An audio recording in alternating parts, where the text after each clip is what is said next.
Howdy, folks, and joining me today with a career spanning almost 50 years doing some of the most important cult classics of our history. Y'all joining me today, it is my pleasure to welcome Keith Coogan to the show. Keith, thank you so much for joining me this evening. Now, it is very appreciative having you here. I appreciate the time. Thank you for having me on. I love it. We're getting a lot of attention about the Tales from the Crypt episode lately, just in the last couple of years. Uh, people love the whole series. I know that episode is like, I've seen it consistently rated in the top five or top 10. I'm glad you loved House of Horrors. We had a great, based off of one of the original comics, which not Yeah. all of them were. And although we changed the period, it was more like 1930s, like roadsters Mhm. and uh, different kind of a vibe back then. But yeah, it was a great episode to do. I love that like you have that insight on that as well too because again when I was rewatching it that's something that as a kid I didn't really think too much about the direct comics that the stories were adapted from, Mm-mm. and watching it recently this year I had actually thought that the way they kind of have Meredith Salenger dressed in that episode, to me at least, it seemed like an ode basically to the time frame that the story was set, because everybody else was really like kind Sure. of costumed and like the modern time at that point, but she seemed very much to be more pin-up-y, more like folks were dressing back then. So I don't know why, but I Interesting. connected it. Yeah. Interesting. Yeah. But I love that you have that insight there on it, because it is truly one of the best episodes, and Wow. it's an all-star one too. The fact that you have yourself, you have Kevin Dillon, Meredith Salenger, Brian Krause, Courtney Gains, Will Wheaton. Like the cast is amazing. Bob Deloise. Gale, yeah, like so many Yeah. people. I'm And curious there. Oh, behind good. the camera too, it had Bob Gale. Bob Gale Jr., who's he's a maniac. He's great. He's Yeah. we I did an autograph convention with him 2 years ago in Hmm. Southampton, and it was a big Back to the Future thingy there. And Yeah. me and Maya Bruton from Adventures of Babysitting were there. So we go to get dinner at the one like nice dinner place at the hotel where the convention is, and I go to stand in line for the maitre d, and I'm behind Bob, and he's got somebody he's talking to. Hmm. And so right behind him, I turn to my wife and I go, I don't know, they got that goddamn Bob Gale here or whatever. I don't know, some famous director. And he turns around and he looks at me and he goes, Keith. He knew And it. it He blew already my knew. mind. I mean, except for, 4 or 5 days of filming, it took a week to shoot the Tales from the Crypt. I went, how the hell did you remember me? And he goes, that was the first thing I directed. I remember everything about that. I was blown Wow. away. That's crazy. I mean, that week that you guys spent shooting with that kind of cast and like somebody of Bob Gale, like Junior behind the camera there, does it come off just as like another week of shooting? Is it just another like really fun week? Is there, I don't know, like, is there a different feeling to it getting to be around like all these people? Because you yourself, with everybody around you, like you guys are like this is the big time at that point for you guys. All these different projects being such a big part of the pop zeitgeist there at that time and still living on. Looking back, was it just a normal week of shooting for you, or does it seem like a little different compared to a lot of the other shoots you were doing? A little bit of both. It was cool to get on just an episode of Tales from the Crypt, because we had the Friday the 13th series and we had Tales from the Dark Side, but Tales from the Crypt was pretty badass. And Amazing Stories was also going on at that time. So Yeah. to get on one of these kind of anthology shows was great, because you wind up playing weird things you don't, play. They kind of stretch and push some of the actors that they had on those. So just to get one, and it's ensemble, it's a bunch of kids. I'm like, I don't have to star in the damn thing. Mhm. Um, then you get there, and I'll tell you, the set is super relaxed because I'm sitting in a room of ringers. Every single other actor in that can hold their own in a feature, Mhm. on stage, on a sitcom. Everyone's got great timing, great instincts. They can roll out of bed and do it, amazing. But they're all pros. Some of them are progeny of, like Deloise and myself, come from families of performers. And so everyone's prepared. They're ready to bring their A game. They come and then you drop that and you just kind of be yourself. So we were definitely kind of Mhm. ourselves a little bit. Um, and a lot of hanging out after or during takes and stuff. Jason London brought a guitar and we're jamming and singing and stuff. I think a couple of people brought guitars. Maybe Courtney Gains did. It was crazy. And meanwhile, you have like I'm looking up to like Courtney Gains. I'm like Malachi from Children of the Corn, Yeah. and but someone else is like Will Wheaton from Next Generation, and so we're all kind of admiring each other. And Kevin Dillon, he carried quite a load in that episode.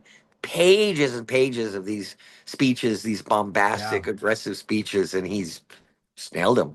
TV is cheap and quick. You don't have a lot of time to sit around and like just spend time on every shot. It's get them in Yeah. there, shoot it, and get it out. And so everyone on that I consider one takers. It's hard to steal a scene when you are in a scene with six other scene Yeah. stealers. Now you've talked about before about how like you've kind of back in the day like you were really protecting your brand and doing a lot more like family orientated or family like movies and not really doing too much towards horror. So doing like Tales from the Crypt and like Forever, it seemed very much out of the typical wheelhouse that like we would see you doing with Sure. with those kind of films there. Was there a desire to do like I guess to like play more in the horror playground when you There see was a desire for me as a kid. I wanted to be Mhm. in The Shining. I was close on Friday the 13th final chapter. Mhm.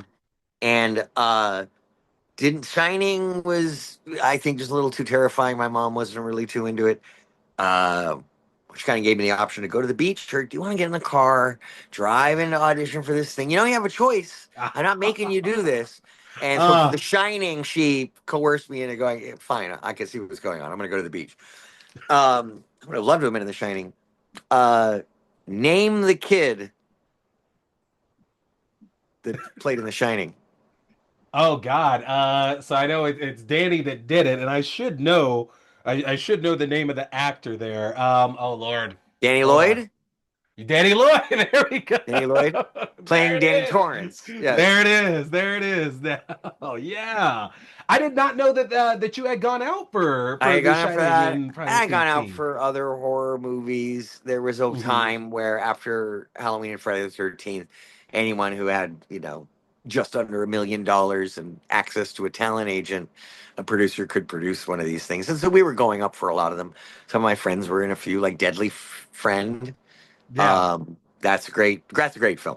Yeah. Old school Wes Craven. Let's go. Let's It's genre, and the go. only reason we didn't really stay away from horror, it's that you want to be recastable in Disney movies. Because Disney, Gotcha. I made this quote up the other night. I was like, Disney is an amazing company, and they create a new audience every 9 months.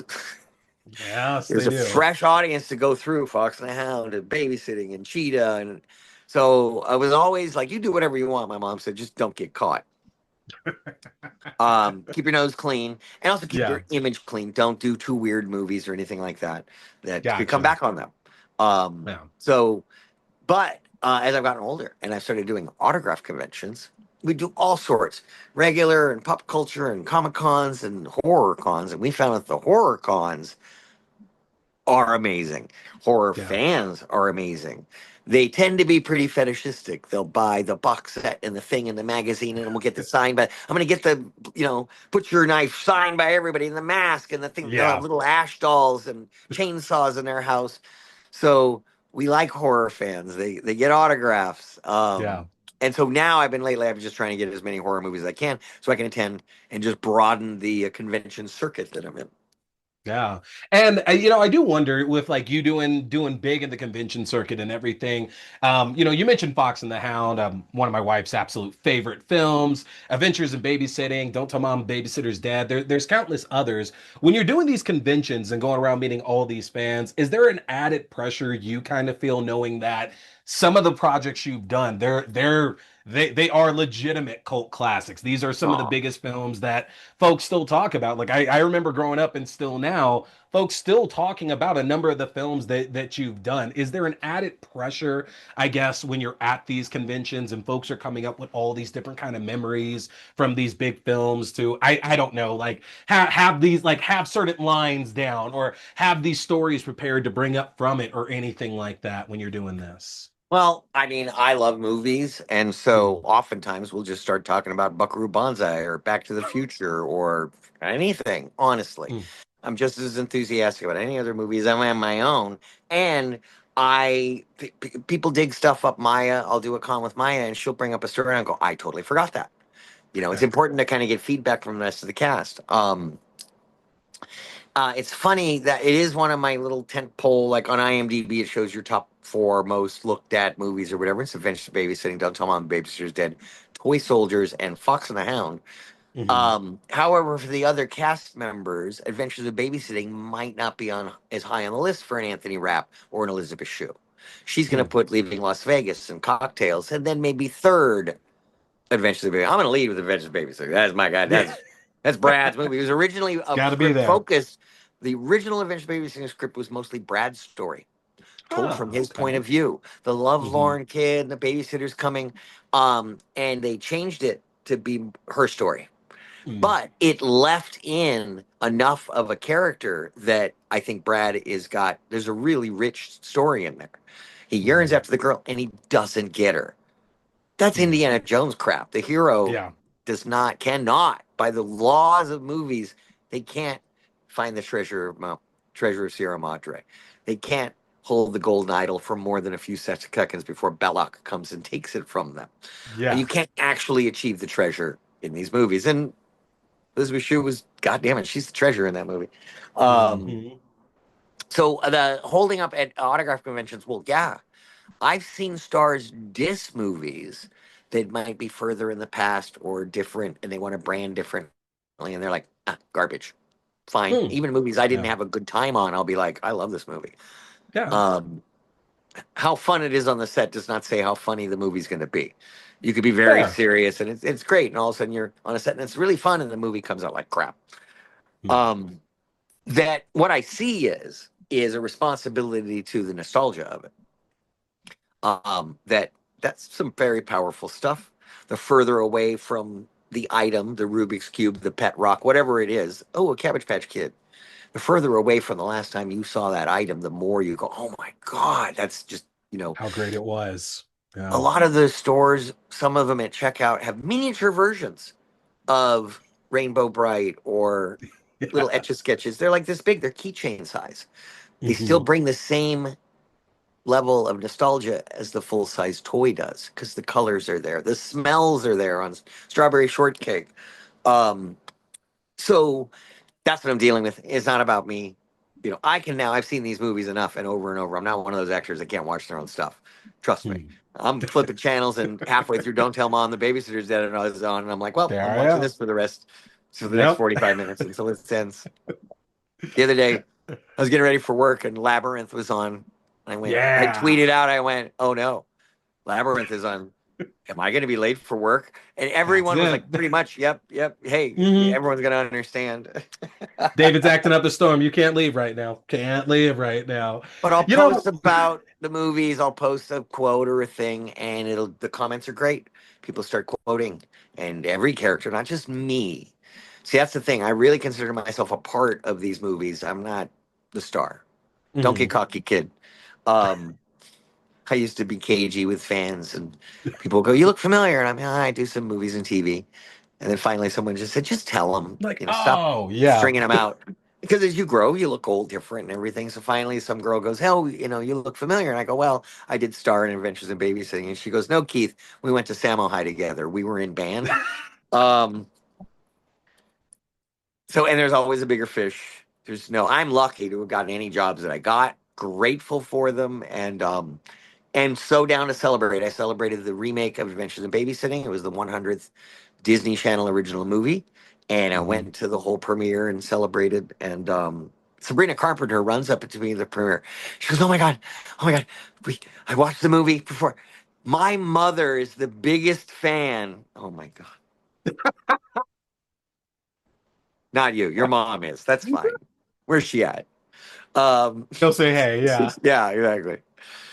So yeah, no, the lives it's definitely a lot of love, and I like cult. What do you call it if it didn't make $100 million? But it was successful. It didn't Yeah. bomb. It Hmm.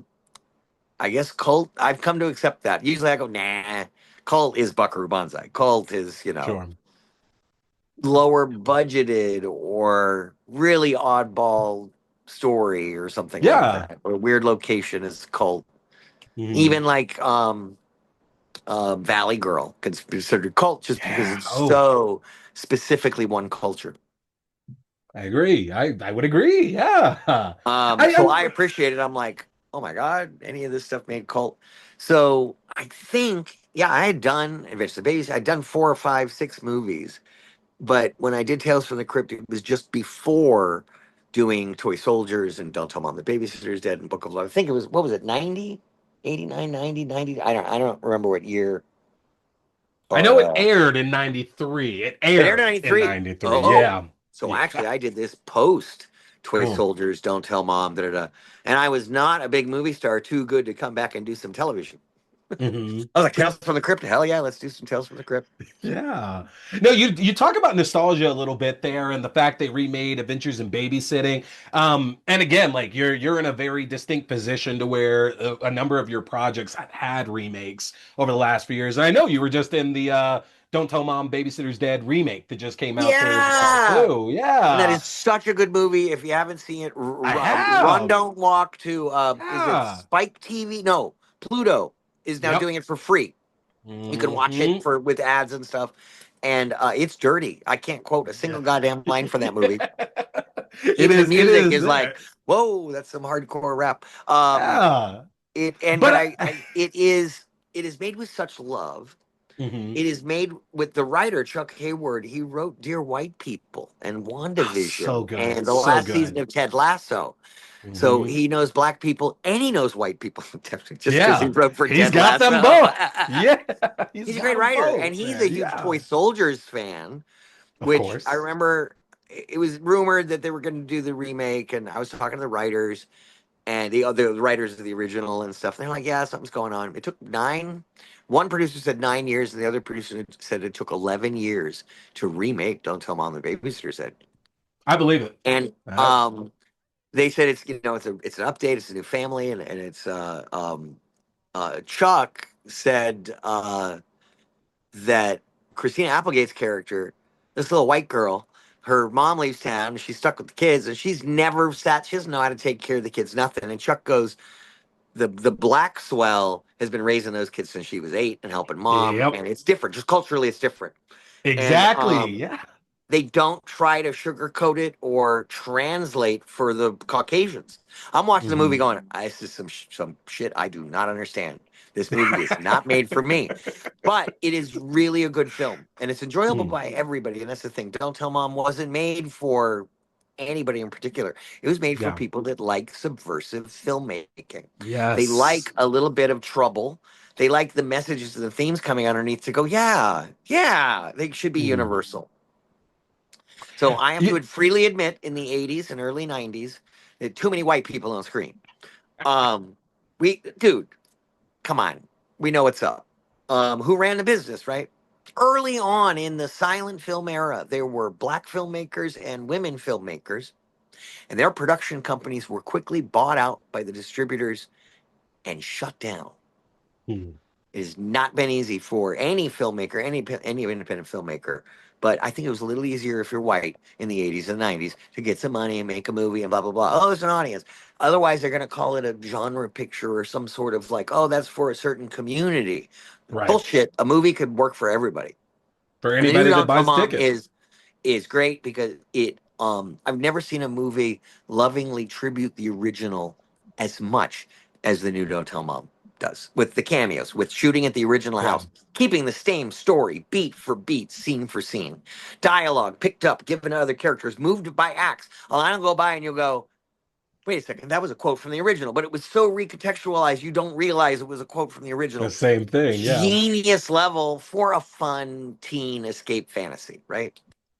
Um, Do you yeah. feel when it comes to remakes, like looking at this one, Do you feel like, especially in the realm of horror, there remakes can be whatever? Do they need to follow the same script? Can they be recontextualizing everything that's done in the original? Where do you kind of stand? Because I know there's a lot of negative feedback for like something like, let's say, a Psycho that does like shot for shot, but then something like this or like a Fright Night or whatever that takes the general premise and then it just does something different with it. Where do you stand when it comes to those kind of remakes? I think that it's got to have fan service. You got to nod and go, we know there's the original. We get Hmm. it. We're going to put some cameos so you go, okay, they didn't forget that there's the original. You got to do that. It's just, you have to do that. And the more of that, actually, frankly, the original fans will embrace your project more. Yeah. There were two notes. I ran across them pretty recently. They were on the remakes of, oh God, what was it? Oh man, ADD, man. It flew right out the window. Mm. Uh, Oh, that they have to remake them in so many years or they lose the rights. So Writers Guild America Mm. West, it is a 35-year clause. You have Oh, 35 years from the original being made. You have to re-up the intellectual property rights. Just make something, a streamer, a knockoff, an animated version, and it re-ups it. for Warren another Beatty's 35.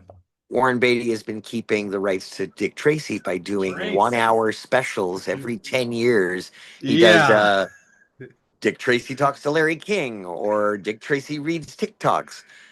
And I've Universal seen a sued him, took couple. him to court, and said, this does not satisfy the contract. And the judge says, what does the Academy of Motion Pictures consider a short film? And Universal goes, 40 minutes. Anything under 40 minutes is a short film. What's the running time of Warren's little stunts? Done. They're 60 minutes, Your Honor. Okay, they satisfy the feature length requirement. They're his rights. He knew exactly what he was doing. Um, Done. what was it? They remade. I'm trying to remember this thing that they Hmm. wanted to. Oh God, what was it on the remakes? Well, you gotta. Oh, it was that Clerks when reboot was made. Kevin Smith, and Yeah. he's done an interview. He goes, I can't believe that I told him I want to do a reboot, and then I made the same exact movie as Jay and Silent Bob Strike Back, scene for scene, dialogue, all this stuff Yep. is in there, and he goes, I got away with it. Uh, that sometimes audiences just want the exactly same movie. The other Sure. one was Return of the Jedi. So Hmm. after Empire, which left us with this great down ending, and what a Empire is considered the best of the original trilogy, all that other good stuff. And then somewhere in the middle of Return of the Jedi, all of us kids went, "Oh, something's not right. Yeah. Something smells off. Something smells off." Hmm. Now they said, "Get used to it because that's what Star Wars is going to be for the rest of your life." Redoing A New Hope over and over because that's what worked. That's Um, really it. Yeah. and then Ghostbusters 2. And it was a Danny Aykroyd interview. And he said, while we were making it, we were trying to do something different. And every studio note said, we want Do the another same. version of the first movie. Mm. And they did it. And they gave them, instead of Stay Puffed, it's Statue of Liberty. And it did not work. And I think everybody knows it didn't work.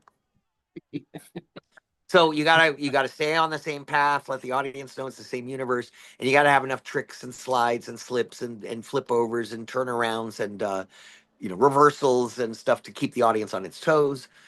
Um, if it's gore, if it's terrifier, like gore comedy, then you just have to get scorier and splattier every movie.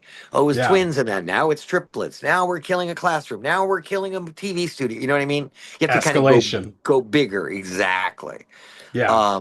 Happy Gilmore 2. Great example of a great sequel.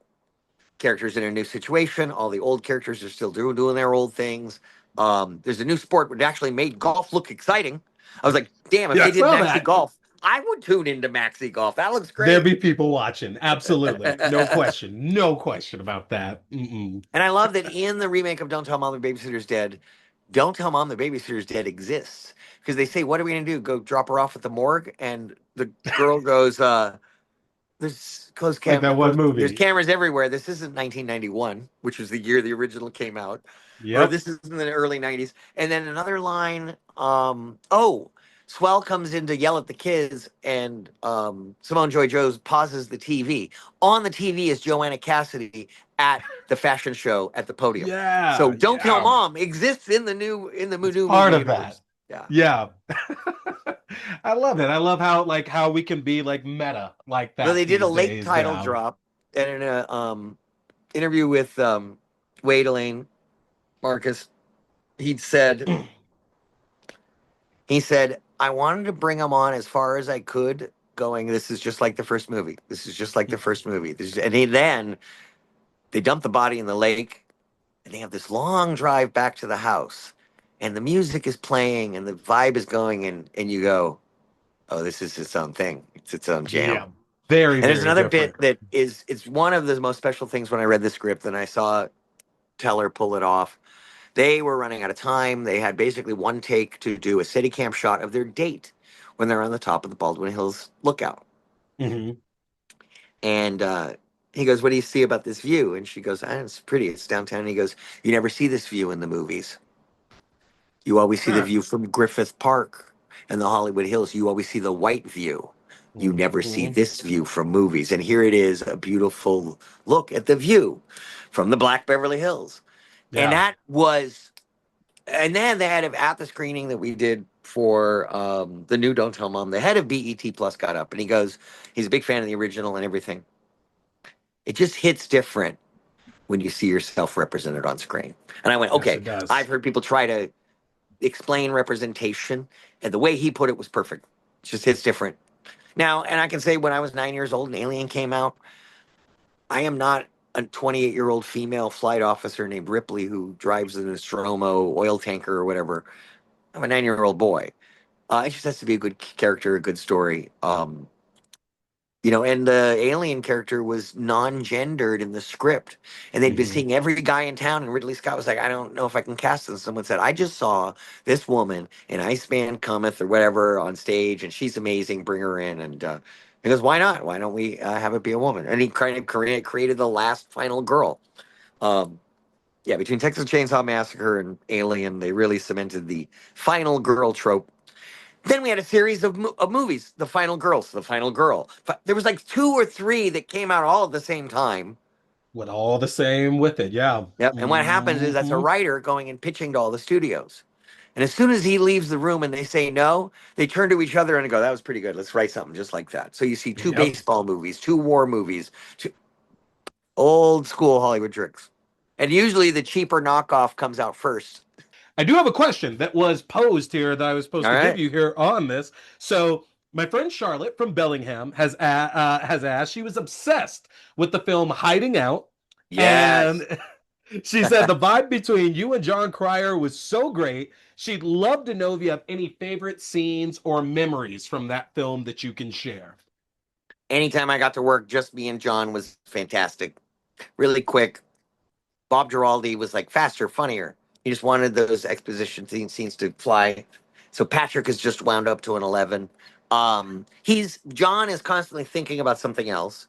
Patrick's building up this own universe, and they're just running in parallel. And that's what I kind of love is that and John is always like he just puts up with Patrick.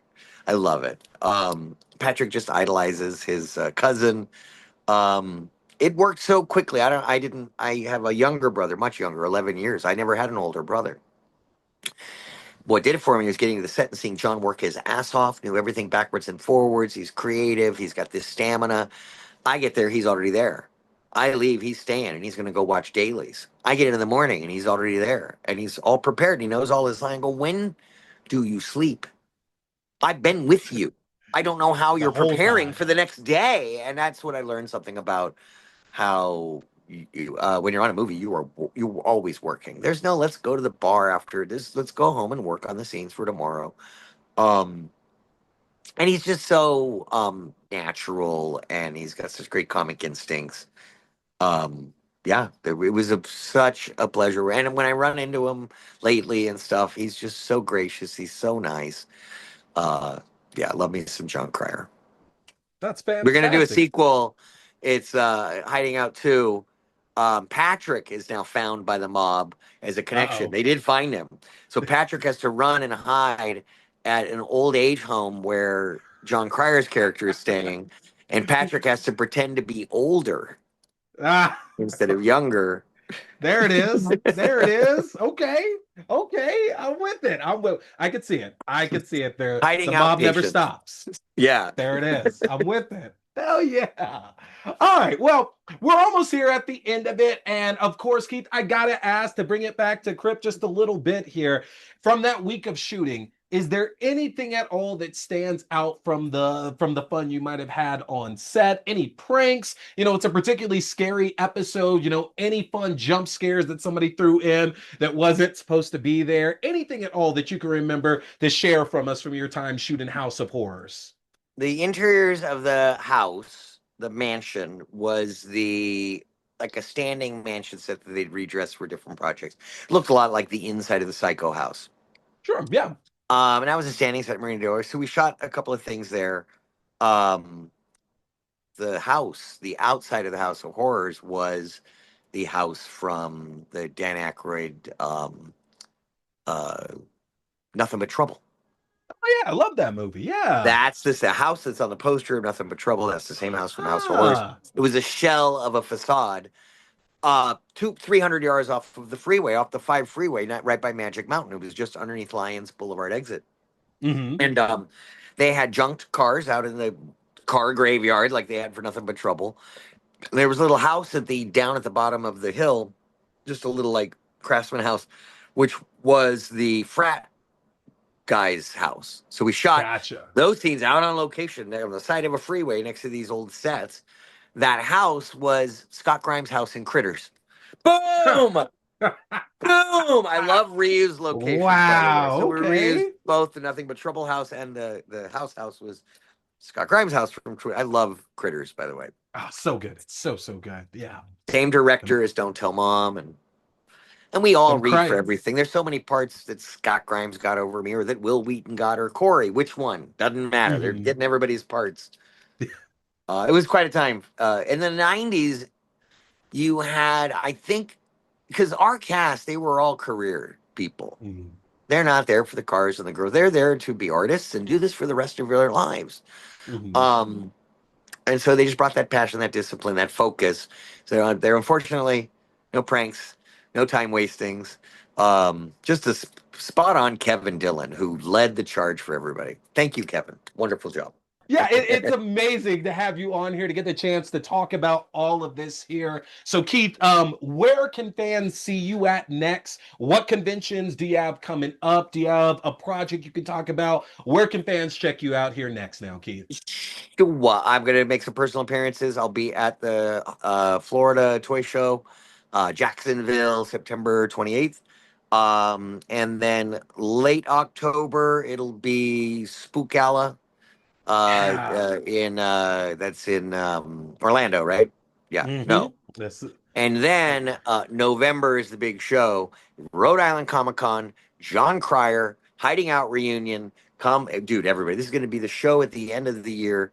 It's the biggest show of all the cons, Rhode Island Comic Con. I'll be there all 3-4 days or whatever it is.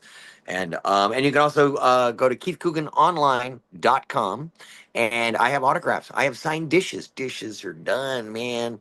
A bunch of merch on there. You can go check out stuff there and get you some Keith Coogan merch. There it is, y'all. You know the ways here to connect with Keith and get a chance to see him here before this year is done. This year is done. Keith, thank you so much again for joining us tonight here on the show. We appreciate your insight, and we will see you at a convention very, very soon now, sir. Thank That you is again to awesome. Keith Coogan for joining me here on the show to get a chance to talk about his Tales from the Crypt episode, House of Horrors. Talk a little bit about some of the films in his career, like Don't Tell Mom, The Babysitter's Dead, Toy Soldiers, and so much more. It was a great time having you on and to talk about so many things.